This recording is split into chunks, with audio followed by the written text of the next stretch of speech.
guys, welcome to our channel, A Foreigner and Filipina in Philippines. So I'm here outside since I'm feeding our dog since like, you eat it, Luis. Yeah, I give him some rice with vegetables, some pork, and he likes soup also. So I cook this one. Whatever we eat, we give it to him because he like what we eat. And sometimes when I add some dog foods in his food, he look at it and he smell it.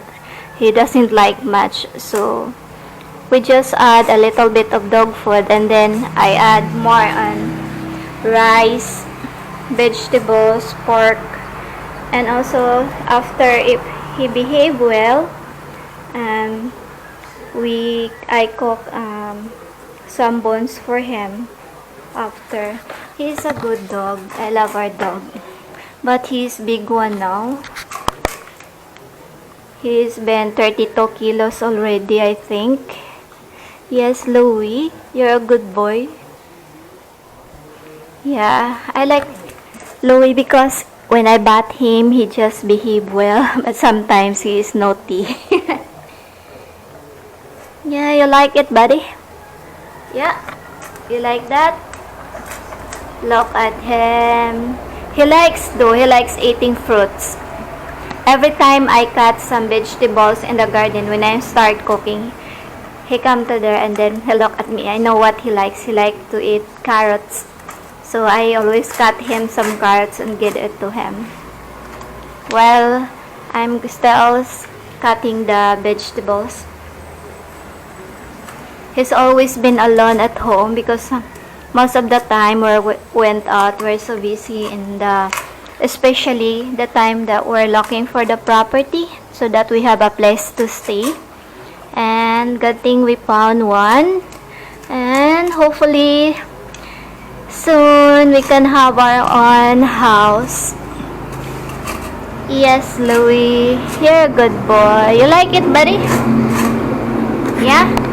You like it?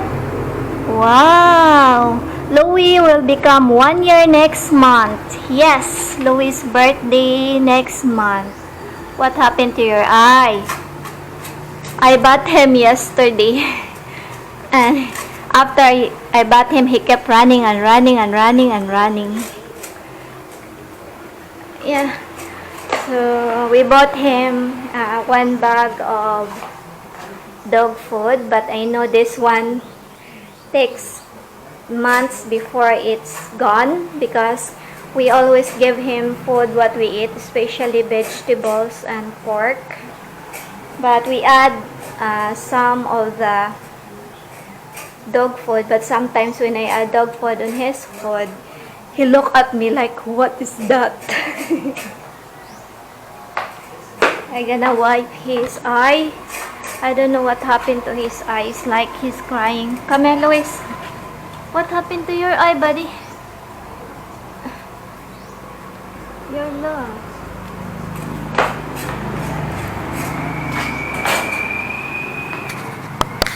You finish it? Wow, almost done.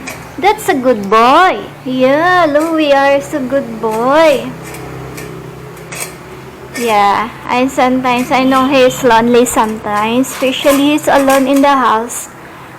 Yeah, that's why when we arrive, he is always staying in that front door waiting for us what time we gonna arrive.